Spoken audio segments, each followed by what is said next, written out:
ನಮಸ್ಕಾರ ಸ್ನೇಹಿತರೆ. ಇವತ್ತು ನಾವು ನಿಮ್ಮನ್ನು ಕರೆದುಕೊಂಡು ಹೋಗ್ತಿರೋದು ಬರೋಬ್ಬರಿ 500 ವರ್ಷಗಳ ಹಿಂದಿನ ಭವ್ಯ ಇತಿಹಾಸಕ್ಕೆ.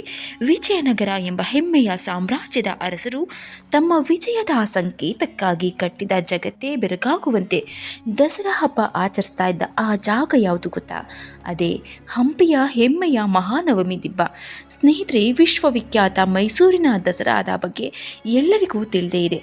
ಅಂತಹ ವಿಶ್ವವಿಖ್ಯಾತ ದಸರಾ ಮೊದಲಿಗೆ ಪ್ರಾರಂಭವಾದದ್ದೇ ವಿಜಯನಗರದ ಮಹಾನವಮಿ ದಿಬ್ಬದಲ್ಲಿ. ಕೃಷ್ಣದೇವರಾಯರ ಕಾಲದ ವೈಭವ ವಿದೇಶಿ ಪ್ರವಾಸಿಗರನ್ನ ಬೆರಗುಗೊಳಿಸಿದ್ದ ಆ ರಹಸ್ಯಗಳು ಇಂದಿಗೂ ಜೀವಂತವಾಗಿರುವ ಕಲ್ಲಿನ ಕೆತ್ತನೆಗಳ ಕತೆ. ಕೊನೆಯವರೆಗೂ ಈ ವಿಡಿಯೋವನ್ನು ನೋಡಿ ವಿಜಯನಗರದ ರಾಜವೈಭೋಗವನ್ನು ಕಣ್ಣಾರೆ ಸವಿಯಿರಿ. ಸ್ನೇಹಿತರೆ, ಬನ್ನಿ ಪ್ರಾರಂಭ ಮಾಡೋಣ. ನಮಸ್ಕಾರ ಎಲ್ಲರಿಗೂ. ಮಾನು ಮನೋಜ್ ಕನ್ನಡ ಯೂಟ್ಯೂಬ್ ಚಾನಲ್ಗೆ ಸ್ವಾಗತ.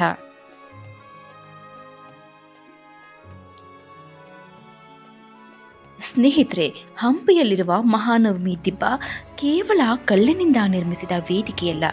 ಇದು ಒಮ್ಮೆ ಇಡೀ ವಿಜಯನಗರ ಸಾಮ್ರಾಜ್ಯದ ಶಕ್ತಿ, ವೈಭವ, ಸಂಸ್ಕೃತಿ, ರಾಜ ಮರ್ಯಾದೆಗೆ ಸಾಕ್ಷಿಯಾಗಿದ್ದ ಮಹಾ ಸಿಂಹಾಸನವಾಗಿತ್ತು.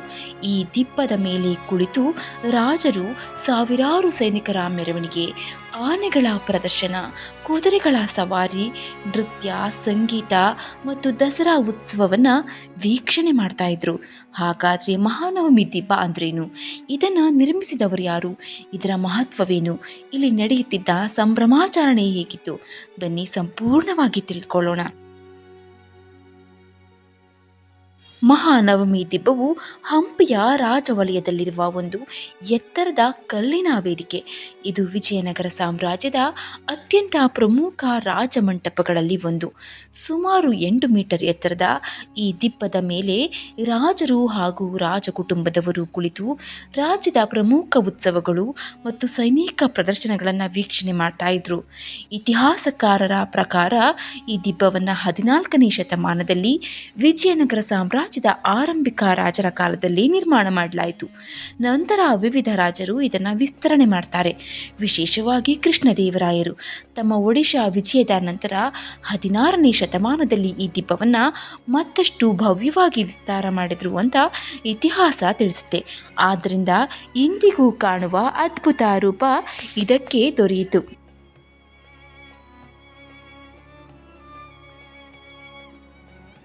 ಪ್ರತಿ ವರ್ಷ ನವರಾತ್ರಿಯ ಕೊನೆಯ ದಿನಗಳಾದ ಮಹಾನವಮಿ ಮತ್ತು ವಿಜಯದಶಮಿ ಸಂದರ್ಭದಲ್ಲಿ ಇಲ್ಲಿ ಅತ್ಯಂತ ಭವ್ಯವಾದ ರಾಜೋತ್ಸವ ನಡೀತಾ ಇತ್ತು. ಆ ಕಾರಣಕ್ಕೆ ಈ ವೇದಿಕೆಯನ್ನು ಮಹಾನವಮಿ ದಿಬ್ಬ ಅಂತ ಕರೆಯಲಾಯಿತು.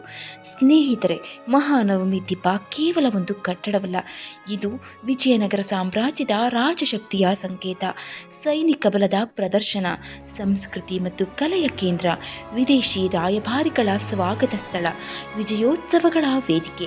ಇಲ್ಲಿ ನಡೆಯುವ ಕಾರ್ಯಕ್ರಮಗಳನ್ನು ನೋಡಿದ ವಿದೇಶಿ ಪ್ರವಾಸಿಗರು ವಿಜಯನಗರವನ್ನು ವಿಶ್ವದ ಅತ್ಯಂತ ಶ್ರೀಮಂತ ಸಾಮ್ರಾಜ್ಯಗಳಲ್ಲಿ ಒಂದು ಎಂದು ಬಣ್ಣಿಸಿದ್ದಾರೆ. ಪ್ರತಿ ವರ್ಷ ಅಶ್ವಯುಜ ಮಾಸದ ನವರಾತ್ರಿ ಸಂದರ್ಭದಲ್ಲಿ 9 ದಿನಗಳ ಕಾಲ ಭವ್ಯ ಉತ್ಸವ ನಡೆಯುತ್ತೆ. ಕೊನೆಯ ದಿನವಾದ ಮಹಾನವಮಿ ಹಾಗೂ ವಿಜಯದಶಮಿ ದಿನಗಳು ಅತ್ಯಂತ ವೈಭವದಿಂದ ಆಚರಿಸಲಾಗ್ತಾ ಇತ್ತು. ಬೆಳಗ್ಗೆಯಿಂದಾನೇ ದೇವಾಲಯಗಳಲ್ಲಿ ವಿಶೇಷ ಪೂಜೆಗಳು ಪ್ರಾರಂಭವಾಗ್ತಾ ಇದ್ದು, ನಂತರ ರಾಜರು ರಾಜವಸ್ತ್ರವನ್ನು ಧರಿಸಿ ಮಹಾನವಮಿ ದಿಬ್ಬದ ಮೇಲೆ ಆಸೀನರಾಗ್ತಾ ಇದ್ರು. ಅದಾದ ನಂತರ ಆರಂಭವಾಗ್ತಾ ಇತ್ತು ನೋಡಿ ಅದ್ಭುತವಾದ ಮೆರವಣಿಗೆ. ಸಾವಿರಾರು ಸೈನಿಕರು ಶಿಸ್ತುಬದ್ಧವಾಗಿ ಪಥಸಂಚಲನ ಮಾಡ್ತಾ ಇದ್ರೆ ನೋಡಿದ್ರೆ ರೋಮಾಂಚನವಾಗ್ತಾ ಇತ್ತು. ಅಲಂಕೃತವಾದ ಆನೆಗಳು, ಕುದುರೆಗಳು, ಒಂಟೆಗಳು ಮತ್ತು ರಾಜರ ರಥಗಳು ಸಾಗುತ್ತಿದ್ದವು. ನೃತ್ಯಗಾರ್ತಿಯರು ಹಾಗೂ ಸಂಗೀತಗಾರರು ತಮ್ಮ ಕಲೆಯನ್ನು ಪ್ರದರ್ಶನ ಮಾಡ್ತಾ ಇದ್ರು. ಕುಸ್ತಿ, ಕತ್ತಿವರಸೆ, ಬಿಲ್ಲುಗಾರಿಕೆ, ವಿವಿಧ ಯುದ್ಧ ಕಲೆಗಳ ಪ್ರದರ್ಶನ ನಡೀತಾ ಇತ್ತು. ಸಾಮ್ರಾಜ್ಯದ ವಿವಿಧ ಭಾಗಗಳಿಂದ ಬಂದ ನಾಯಕರು ರಾಜರಿಗೆ ವಿವಿಧವಾದ ಕಾಣಿಕೆಗಳನ್ನು ಅರ್ಪಿಸ್ತಾ ಇದ್ರು. ವಿದೇಶಿ ರಾಯಭಾರಿಗಳು ಈ ವೈಭವವನ್ನು ಕಣ್ತುಂಬಿಕೊಳ್ತಾ ಇದ್ರು. ಸ್ನೇಹಿತರೆ, ಇಡೀ ಹಂಪಿ ಹಬ್ಬದ ಸಂದರ್ಭದಲ್ಲಿ ಮಿಂದೇಳ್ತಾ ಇತ್ತು. ಮಹಾನವಮಿ ದಿಬ್ಬದ ಗೋಡೆಗಳ ಮೇಲೆ ಇಂದಿಗೂ ಅದ್ಭುತ ಶಿಲ್ಪಗಳನ್ನು ಕಾಣಬಹುದು. ಅವುಗಳಲ್ಲಿ ಆನೆಗಳ ಮೆರವಣಿಗೆ, ಕುದುರೆ ಸವಾರರು, ಸೈನಿಕರು, ನೃತ್ಯಗಾರ್ತಿಯರು, ಸಂಗೀತಗಾರರು, ವಿದೇಶಿ ವ್ಯಾಪಾರಿಗಳು, ಬೇಟೆಯ ದೃಶ್ಯಗಳು, ವಿವಿಧ ಪ್ರಾಣಿಗಳ ಕೆತ್ತನೆಗಳು ಇವೆಲ್ಲವೂ ವಿಜಯನಗರ ಸಾಮ್ರಾಜ್ಯದ ದೈನಂದಿನ ಜೀವನ ಮತ್ತು ವೈಭೋಗವನ್ನು ಜೀವಂತವಾಗಿ ತೋರಿಸ್ತಾ ಇದ್ದು.